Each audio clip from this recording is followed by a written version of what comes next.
السلام علیکم ورحمۃ اللہ وبرکاتہ۔ نحمدہ ونصلی علی رسولہ الکریم،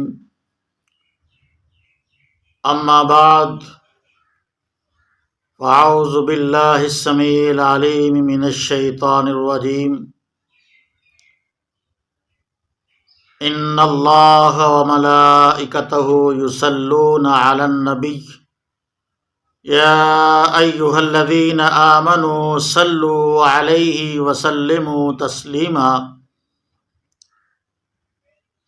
رسول اللہ صلی اللہ علیہ وآلہ وسلم فرماتے ہیں کہ جو شخص مجھ پر ایک مرتبہ درود بھیجتا ہے تو اللہ تعالیٰ اس پر 10 رحمتیں نازل فرماتے ہیں۔ اللہ تبارک و تعالیٰ نے فرمایا ان اللہ و ملائکتہ یصلون علی النبی، یقیناً اللہ تعالیٰ اور اس کے فرشتے نبی پاک صلی اللہ علیہ وآلہ وسلم پر رحمت بھیجتے ہیں۔ اے ایمان والو، تم بھی نبی پاک صلی اللہ علیہ وآلہ وسلم پر درود اور سلام بھیجو۔ یقیناً رسول اللہ صلی اللہ علیہ وآلہ وسلم نے فرمایا کہ جو بندہ صبح فجر کے بعد 10 مرتبہ درود پاک پڑھتا ہے تو اللہ تعالیٰ اس کے گناہ بھی معاف کر دیتے ہیں اور 10 درجات بلند فرما دیتے ہیں۔ ایک روایت میں ہے کہ جو ایک مرتبہ نبی پاک صلی اللہ علیہ وآلہ وسلم پر درود بھیجتا ہے تو اللہ تعالیٰ اس کے فرشتے اس پر 70 رحمتیں بھیجتے ہیں۔ اور جو بندہ شام کو مغرب کی نماز کے بعد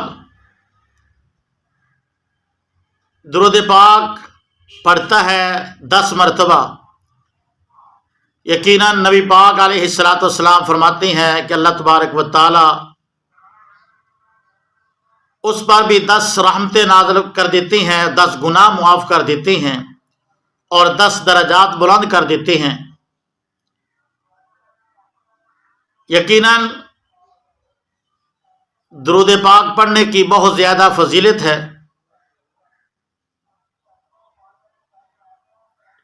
درود پاک کون سا ہے؟ اللہم صلی علی محمد وعلی آل محمد کما صلیت علی ابراہیم وعلی آل ابراہیم انک حمید مجید۔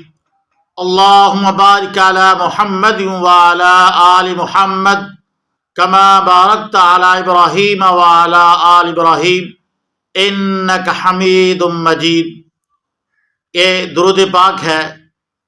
یقیناً جو بھی مسلمان اس درود پاک کو پڑھتا ہے اور بہت زیادہ فضیلت ہے، جس طرح کہ سیدنا ابی بن کعب رضی اللہ تعالی عنہ نے فرمایا کہ اے اللہ کے رسول صلی اللہ علیہ وآلہ وسلم، میں اپنی دعا کا 1/3 حصہ درود ہی کو بناتا ہوں۔ آپ صلی اللہ علیہ وآلہ وسلم نے فرمایا کہ اگر اس سے بھی زیادہ کرو گے تو افضل ہوگا۔ سیدنا ابی بن کعب رضی اللہ تعالی عنہ نے فرمایا میں 2/3 حصہ کر لیتا ہوں۔ تو آپ صلی اللہ علیہ وسلم نے فرمایا کہ اگر اس سے بھی زیادہ کرو گے تو افضل ہوگا۔ تو سیدنا ابی بن کعب رضی اللہ تعالی عنہ نے فرمایا کہ میں اپنی تمام دعاؤں کا وقت آپ صلی اللہ علیہ وآلہ وسلم پر درود بھیجنے کا مقرر کرتا ہوں۔